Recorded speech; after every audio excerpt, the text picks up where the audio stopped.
جہاں ذکر حبیب ہوتا ہے خود خدا بھی قریب ہوتا ہے، ان کی محفل میں بیٹھنے والا آدمی خوش نصیب ہوتا ہے۔ ویسے بیٹھنے لائق اگر پورے رحمت نگر میں کوئی جگہ ہے تو مکان دکان یا کھیت کھلیان نہیں، بلکہ بیٹھنے کے لائق کوئی جگہ ہے تو میلاد رسول ہے۔ اس لیے کہ یہاں بیٹھنے والا رسول پاک کی صحبت میں بیٹھا ہے، یہاں بیٹھنے والا پیران پیر کی صحبت میں بیٹھا ہے، اور جو رسول پاک کی صحبت میں بیٹھ جاتا ہے پھر وہ جنت کو بھی قربان کر دیا کرتا ہے۔ اور ہمارا ایمان ہے کہ خدا پاک کا احسان ہے یہ اولیاء اللہ، خدا پاک کا احسان ہے یہ اولیاء اللہ، زمانہ جسم ہے اور جان ہے یہ اولیاء اللہ، کہہ دو سبحان اللہ۔ زمانہ جسم ہے اور جان ہے یہ اولیاء اللہ، دعائیں سب کو دیتے ہیں کسی سے کچھ نہیں لیتے، دعائیں سب کو دیتے ہیں کسی سے کچھ نہیں لیتے، کہ اپنے وقت کے سلطان ہیں یہ اولیاء اللہ، اپنے وقت کے سلطان ہیں یہ اولیاء اللہ۔ وہ چاہے سلطان کمال الدین چشتی دھار ہو یا نجم الدین شاہ قلندر نالچا ہو، یا دلی کی سرزمین پر خواجہ قطب و نظام الدین اولیاء ہو، یا اجمیر کی دھرتی پر خواجہ معین الدین چشتی ہو، یا بغداد کی دھرتی پر پیران پیر روشن ضمیر محبوب سبحانی قطب ربانی غوث اعظم شیخ عبدالقادر جیلانی ہو، یہ تمام اولیاء اللہ تعالیٰ کا احسان ہے۔ مگر آپ دیکھیے کہ پیران پیر روشن ضمیر شیخ عبدالقادر جیلانی جن کے مقام کو کون سمجھ سکتا ہے؟ سارے ولی جس کا ذکر کر رہے ہوں، پیران پیر کا ذکر تو وہ ذکر ہے کہ پیران پیر کا ذکر حضرت کمال الدین چشتی فرما رہے ہیں، پیران پیر کا ذکر حضرت بابا فرید الدین گنج شکر فرما رہے ہیں۔ دھار کے 40 پیر اگر کسی پیر کا ذکر کر رہے ہیں تو وہ پیران پیر ہیں۔ نجم الدین شاہ قلندر پیران پیر کا ذکر کرتے ہیں، اور یہاں تک بولنا چاہوں گا کہ خواجہ معین الدین چشتی بھی پیران پیر کا ذکر کرتے ہیں، حضرت نظام الدین اولیاء محبوب الہی پیران پیر کا ذکر کرتے ہیں، تمام کے تمام اولیاء پیران پیر کا ذکر کرتے ہیں۔ یہاں تک بولنا چاہوں گا کہ انبیاء پیران پیر کا ذکر کرتے ہیں، مصطفیٰ پیران پیر کا ذکر کرتے ہیں، اور خدا پیران پیر کا ذکر کرتا ہے، خدا خود پیران پیر کا ذکر کرتا ہے۔ اب اگر کوئی کہے کہ صاحب خدا ذکر کرتا ہے تو قرآن پاک کی سورہ بقرہ کی آیت ہے فَاذْكُرُونِي أَذْكُرُكُمْ، کیا فرمایا ہے؟ تم میرا ذکر کرو میں تمہارا ذکر کروں گا۔ قرآن پاک میں سورہ بقرہ میں اللہ فرماتا فَاذْكُرُونِي أَذْكُرُكُمْ وَلَا وَاشْكُرُوا لِي وَلَا تَكْفُرُونَ، کہ تم میرا ذکر کرو میں تمہارا ذکر کروں گا۔ تو اللہ اکبر معلوم ہوا کہ غوث پاک نے جتنا ذکر اللہ کا کیا ہے، 40 سال تک عشاء کے وضو سے فجر کی نماز پڑھائی ہے، آپ نے 25 سال تک عراق کے بیابانوں میں اللہ کے ذکر کو اپنی غذا بنا لیا، نہ کسی نے کھاتے دیکھا نہ پیتے دیکھا۔ جتنا ذکر اللہ تعالیٰ کا پیران پیر نے کیا ہے اتنا ہی ذکر خدا نے پیران پیر کا کیا ہے، پیران پیر کا ذکر کیا ہے۔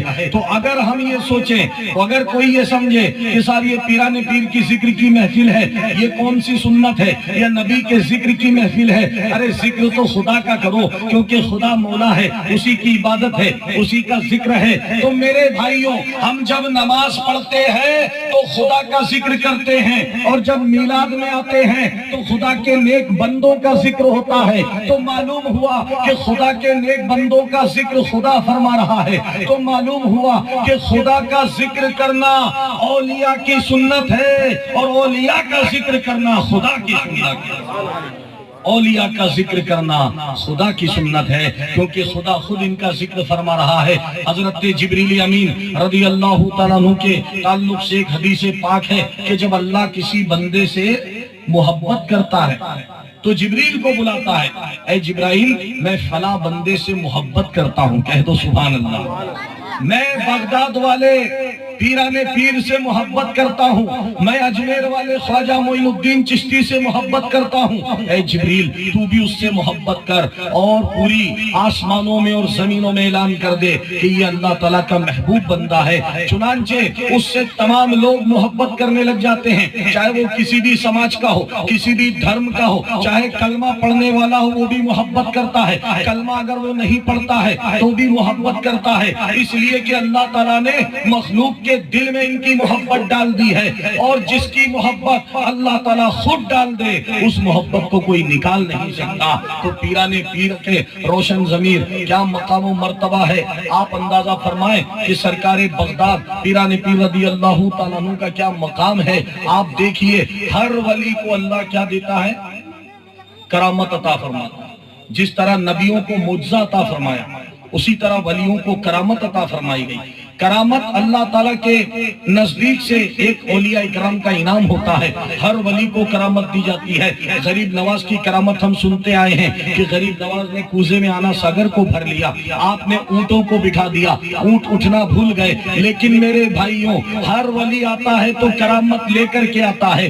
غریب نواز آئے تو کرامت لے کر کے آئے، خواجہ نظام الدین اولیاء آئے تو کرامت لے کر کے آئے، بشر حافی آئے تو کرامت لے کر کے آئے، جنید بغدادی آئے تو کرامت لے کر کے آئے، ابراہیم بن ادھم آئے تو کرامت لے کر کے آئے، بھائی اسید بستانی آئے تو کرامت لے کر کے آئے، مالک بن دینار آئے تو کرامت لے کر کے آئے، نال شاہ کی سرزمین پر نجم الدین شاہ قلندر آئے تو کرامت لے کر کے آئے، دھار کی سرزمین پر خواجہ حسام الدین چشتی، خواجہ کمال الدین چشتی آئے تو کرامت لے کر کے آئے، اجین میں شپرا کے کنارے مولانا مغیث الدین موج آئے تو کرامت لے کر کے آئے، ہر ولی آئے تو کرامت لے کر کے آئے، لیکن قربان جاؤ پیرانے پیر آئے تو کرامت بن کر کے آئے، کرامت بن کر تشریف لائے۔ اللہ اکبر۔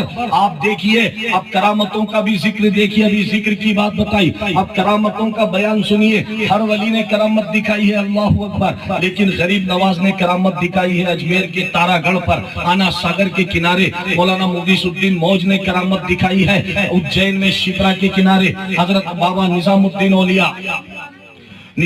اولیاء خواجہ قطب نے کرامت دکھائی ہے جمنا کے کنارے دلی میں، اور کمال الدین چشتی نے کرامت دکھائی ہے دھار میں۔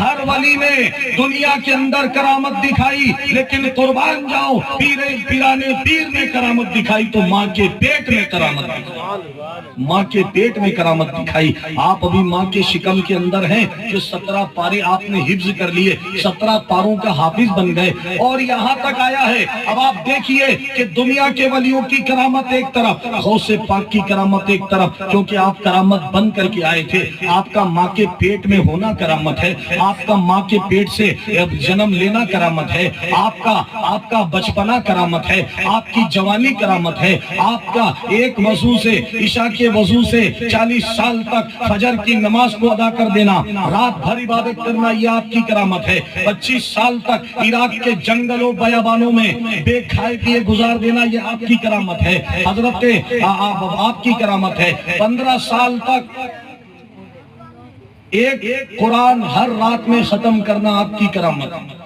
جب آپ مکہ مدینہ حاضر ہوئے، مدینہ شریف میں سنہری جالیوں سے سلام کیا، السلام علیکم یا رحمت للعالمین، تو جواب آیا وعلیکم السلام یا غوث العالمین، وعلیکم السلام یا غوث العالمین۔ جب کعبہ شریف آپ پہنچے تو کیا دیکھتے ہیں کہ کعبہ شریف میں نیت باندھتے ہیں، آپ نے ایک رکوع پڑھا، 2 رکوع پڑھا، 1 پارہ پڑھا، 2 پارہ پڑھا، ایک ہی رکعت میں پورا قرآن شریف ختم کر دیا، اللہ اکبر، پورا قرآن ختم کر دیا۔ اب یہ منظر دیکھ کر وہاں پر 70,000 اولیاء اکرام حج کے موقع پر موجود تھے، تمام بیان فرماتے کرامت اولیاء میں کہ ہم نے اپنی آنکھوں سے دیکھا غوث پاک نماز پڑھ رہے تھے اور کعبہ شریف غوث پاک کا طواف کر رہا تھا۔ آج لوگ پتھروں کو مان رہے ہیں، پتھروں کو پوجنے میں اعتراض نہیں ہے، مکہ میں جاؤ تو پتھر ہے، کعبے میں بھی پتھر ہے، کاشی میں بھی پتھر ہے، پتھروں کو چوما جا رہا ہے، لیکن جو انسان، اللہ اکبر، آج کئی لوگ اولیاء اکرام کی شان پر اعتراض کرتے ہیں، لیکن وہی جب مکے میں جاتے ہیں تو پتھر کو بوسہ دیتے ہیں، کعبے کے پتھر کو چوما جاتا ہے۔ کیوں چومتے ہیں؟ ارے اس لیے کہ جنتی پتھر ہے، یہ جنتی پتھر ہے۔ ارے پتھر اگر